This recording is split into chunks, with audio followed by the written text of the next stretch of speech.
What's going on? This is your man John Fortune, your host of the Frustrated Fan Sports Show. And as y'all can see, I finally got me some Commanders merch, to sit up there and to commemorate my fandom coming back. But today I'm going to talk about the topic of the day, which is basically, what the Commanders can do in free agency and what they can do to sit up there and get that to actually get the team to be better than they were last year, and at the same time to sit up there and look for further, things to be special further along. Now again, some of this stuff is not going to make a lot of people happy, but understand that there's a method to this madness. And on top of that, there's a point where you have to understand that, when it comes to the Commanders and what they did last year, we just want to capitalize on that. So with that being said, I'm going to start off with my top free agent target in this upcoming free agency. For me, the top target in this upcoming free agency should be Juwan Johnson, the tight end out of New Orleans. There is no other tight end that I could sit up there and say he's a game wrecker and a game changer. Now, with that, you could still bring back Zach Ertz, but now you will have the opportunity to have two dangerous tight ends available to you, and you're talking about a guy who rarely misses games. So with that, Juwan Johnson for me is the top target we should go after in free agency. I mean, at the end of the day, he'll more than likely cost at least about between 10 and 12 million. I would immediately jump out there at 12 million just to make sure that there's an opportunity for us to really get this guy in our fold. And like I said, he would work perfectly with absolutely perfectly in Cliff Kingsbury's system. And I don't see the Saints sitting up there and franchise tagging him. So with that, I think that with Juwan Johnson, we can bring him in. He's still fairly young. I think he'll only be 27. So he's still fairly young. And on top of that, you're talking about a guy who does wreck games and is a major factor in games, even when it comes to the red zone. We saw what we could do with Zach Ertz in the red zone. Imagine what we could do with Zach Ertz and Juwan Johnson in the red zone. So for me, my top target would be Juwan Johnson. My next target would be an edge guy. There's not a lot of edge guys that make you excited when it comes to this upcoming offseason. I know people have been talking about Josh Sweat and everything like that. I would tell everybody, don't pay attention to the Philadelphia Eagles free agents. And the reason why I say that is because with the salary cap going up like it did, I think that they're going to keep a lot of their guys, especially like maybe not much Josh Sweat, but they will keep Milton Williams and Zach Baum when you think about it, because Milton Williams is a better D tackle than Jordan Davis.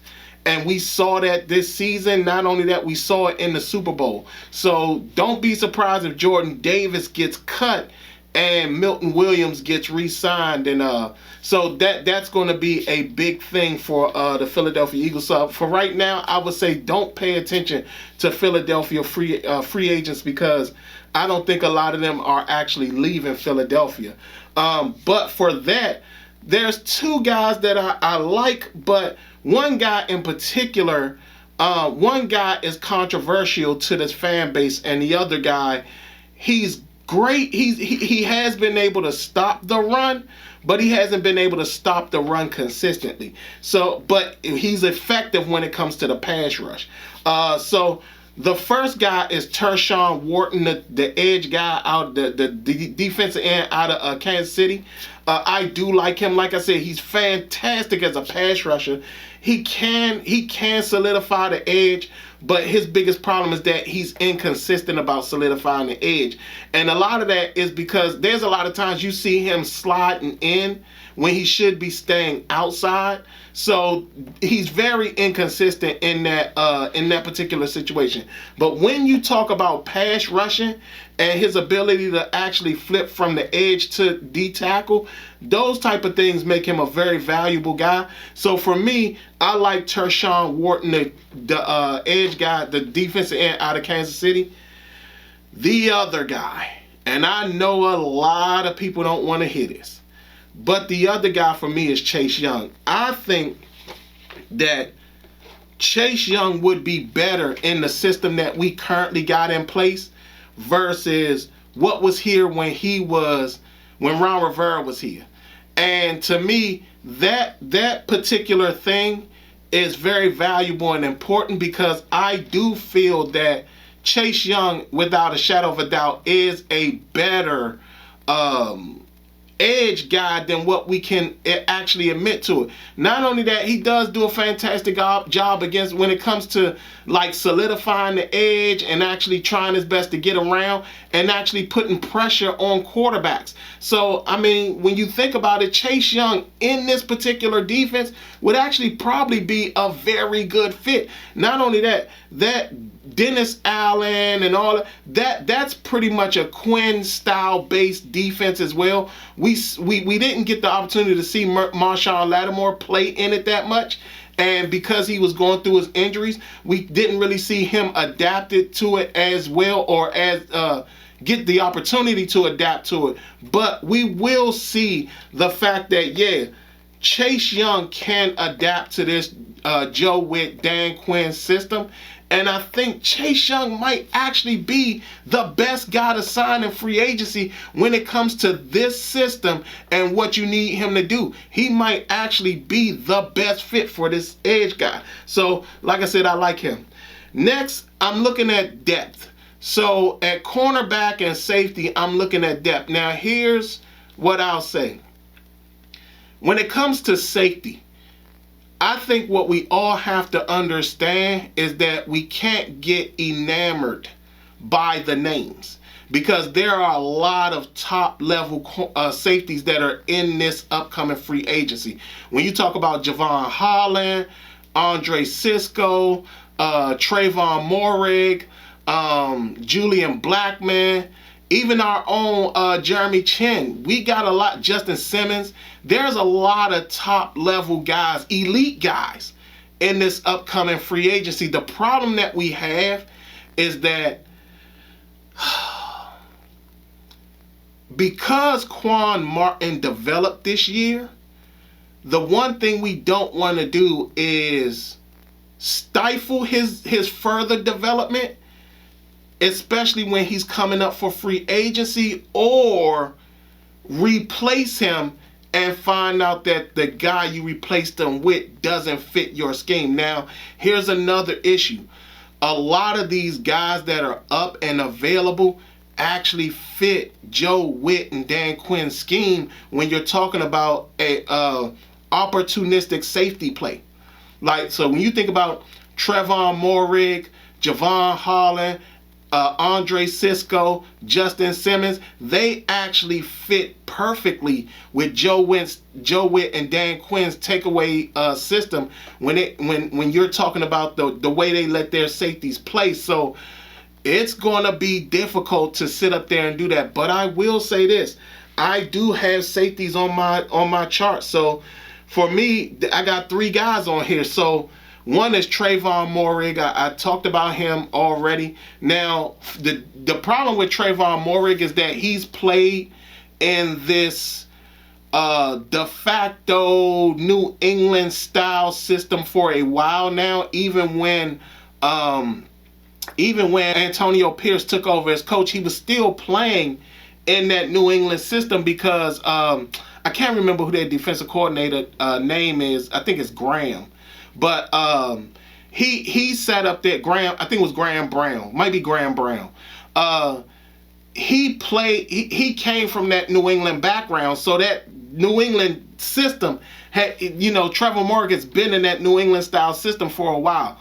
Now, he's very adaptable as a safety, but for him to have been in one type of scheme, I don't know if his transition will be great, but he's a fantastic safety. And like I said, he does do exactly what Dan Quinn and Joe Witt want, which is they want that opportunistic safety, and he's one of those guys.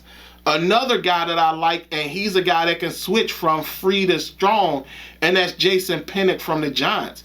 I've always liked Jason Pennick. I thought he's always been one of those guys that has played very tough, which again fits what Dan Quinn and Joe Witt want. They want that tough guy who makes plays and stuff like that. So for me, Jason Pennick is one of those guys. Another guy that I actually like is Ifeanyi Melifonwu. Now, for anybody who's followed my channel, he was one of my guys that I was like, yeah, I want him on our team back when Ron was here.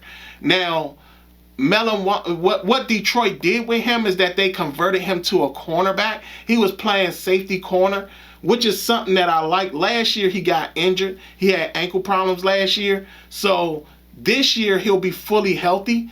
I like Melifonwu in this depth type of role where you can convert him to a cornerback. You can play him at safety. You can play him at corner. And he's a very tough player. So for me, I like guys like that. And when you talk about it, we're going to need some depth on this team. And not only that, we're going to need guys who, if something was to happen to a starter, they're able to come in and immediately make a play. So with that, that's something that I really, really want. Also, I'm looking at depth at cornerback. There are two guys that I like at cornerback for depth purposes. And the reason why is because both of these guys could either be starters. They've played the slot and the outside, and at the same time, they're also very aggressive when it comes to tackling. So the first one is Adoree Jackson. I've always liked Adoree Jackson. I thought that, for a guy who could play outside and nickel, and I think that there was one season I think he had to play safety. He did it for the Giants. And, I just always liked Adoree Jackson. I feel that he's probably one of those guys that somehow always gets lost when free agency comes around, and then he gets snatched up. He has great times and great plays and things like that, and then he disappears again. So I like Adoree Jackson for depth, especially when you're talking about our slot corner position and our outside corner position and even our safety position. I like Adoree Jackson when it comes to stuff like that. The other guy is Avonte Maddox, the corner for Philadelphia. Now, if a lot of y'all remember, he was supposed to be the starter at cornerback. In fact, he was the starter at cornerback, and I think he got injured, and then Cooper DeJean came in, and then that was it. He just was not the starter anymore. And I would like him for depth or even as a guy to compete. I don't think that he can beat out a Mikey Sandersteele, but I do like Avonte Maddox to sit up there and put some heat and come in and play very well, because again, we've seen him make plays. Not only that, I'm pretty sure that there's somewhere in his heart that he's pissed off at Philadelphia for him losing his starting job. So it would be nice to have Avonte Maddox on this team. So next, I looked at defensive tackles. One of our big issues was stopping the run. And when I looked through free agency, my whole thing was that we had to find guys who were incredibly good against the run. May not have the best pass rushing skills, but were incredibly good against the run. And my first guy is Bobby Brown, the defensive tackle for the Rams. Fantastic against the run. This guy, he's one of those guys, and I know y'all gonna say, but John, we saw Philadelphia run all over the Eagles, and we saw the Eagles run all over the Rams. Yeah, but they were going on the outside. They didn't run up the middle as often. And again, for Bobby Brown, he's really solid against the run. Now, I will say this. when it comes to Jonathan Allen and Deron Payne, they've always had situations where when they were changing from schemes, it always took them a year to adapt to the scheme. So will be their second year in Joe Witt's scheme. So for that, you might want to give them a little grace when it comes to them adapting to this new scheme, because I think next year they may have a bigger impact next year, because it does take them at least a year to a transition into the new system. We saw it happen when we saw it happen with Deron Payne and Jonathan Allen when they changed from I think it was Joe Burry to I cannot remember his damn name. But when they made the exchange from Joe Burry to the other defensive coordinator, then when they sat up there and when Ron came in and they had to adapt as well, we saw them go through that first year of trying to understand what they were doing, and then the next year they were very solid at what they were doing. So again, like I said, that's my only contingency with that, but I do like Bobby Brown. The other guy I like, and this guy fits Dan Quinn's scheme, and he fits Dan Quinn and Joe Witt's scheme, and that's Teair Tart, the defensive tackle for the Chargers. He fits this scheme perfectly. Like, you talking about a guy that's solid against the run, and he's also a pass rush guy too. This guy can actually create some serious havoc when it comes to this defensive line. Now again, I understand you're not going to want to spend a ton of money on defensive tackles, but Teair Tart, this guy is worth really looking at, especially when you're talking about you're trying to improve your run defense. And this guy immediately improves your run defense the day he steps on the field. So again, I like him. My next thing is offensive line. So I know we need guards. I know for some people, I know we need a tackle as well, but I do want to say that Brandon Coleman played very well at tackle, and I don't think that people have given him credit for how well he played. Not only that, you're talking about he came into the season injured. He was actually injured. Then he was doing rotational time with Cornelius Lucas. Then finally, when he finally got his opportunity to play full time, he was playing very well. So for that, you know, I don't mind us looking at tackles, but to me, there's no rush to get Brandon Coleman out of being the left tackle. Or, I mean, I can see switch, if you want to, you can probably switch him to the right side, but I don't see no reason to really move him, because again, you're talking about he'll be coming into the season fully healthy, and then the opportunity to start from day one versus being in a rotational situation. But when it comes to guard, we do have to do something there. And like I said, when I looked at the guards, I was looking at guys that were big. Nick Allegretti is 6'4", which for normal people, that is a big guy.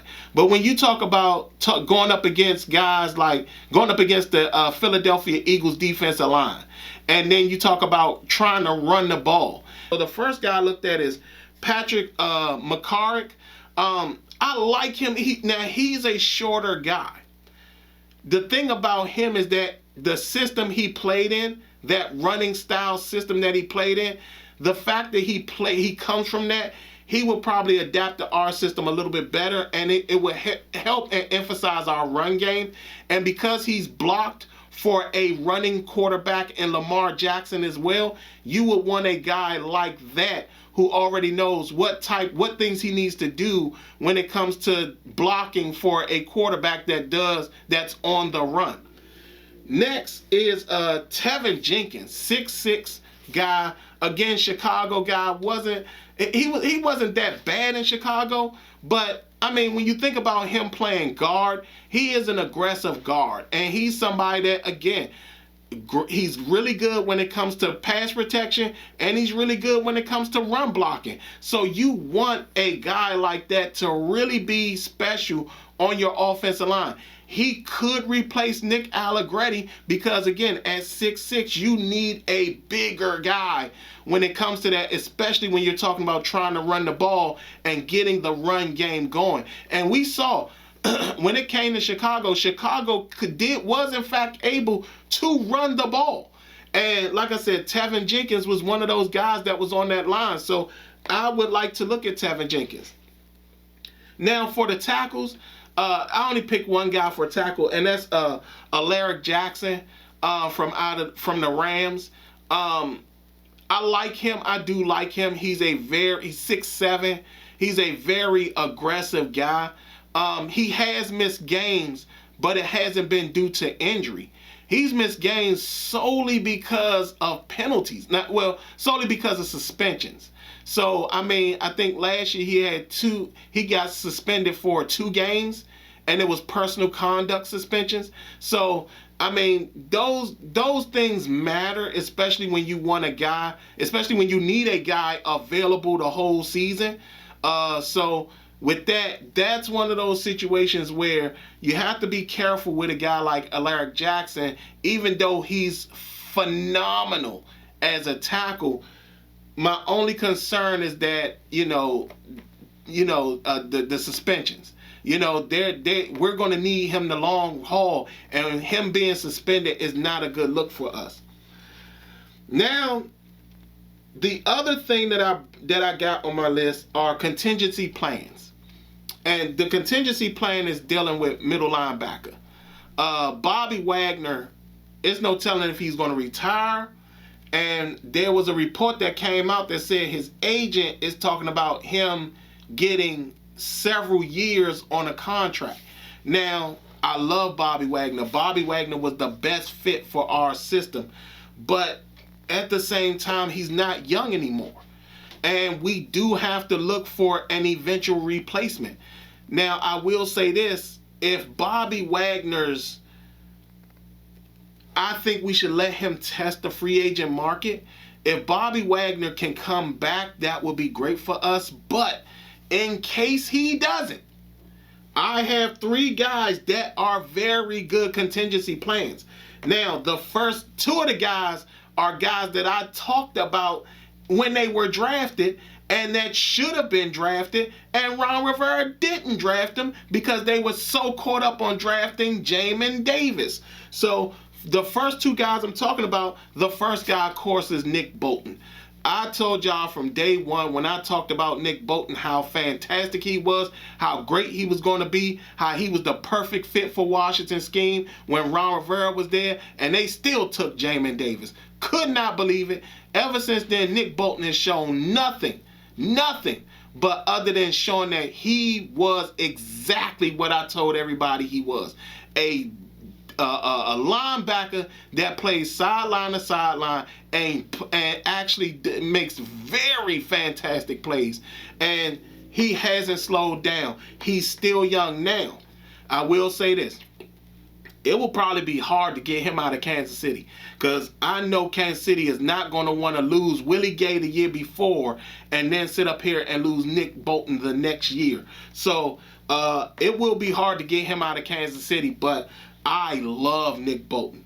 Now, a guy that I think that we could actually get our hands on, and a guy who's a consistent guy who's constantly he's been traded a couple of times, but people have traded him what I've always felt is that they made the mistake of trading him, but that guy's Ernest Jones. Ernest Jones is incredible. Not only that, he averages about 100 tackles a season.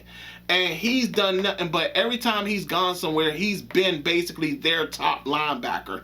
So for me, Ernest Jones, I love Ernest Jones. And again, these are contingency plans based on Bobby Wagner's desire for the amount of years that he may want, and if just in case he may want to retire. So again, I like these 2 guys. The other guy I like is Tyrell Dodson, the linebacker out of Miami. Again, another good linebacker, but he only has this 1 year production, just like Zach Bond. He has this 1 year of really solid production.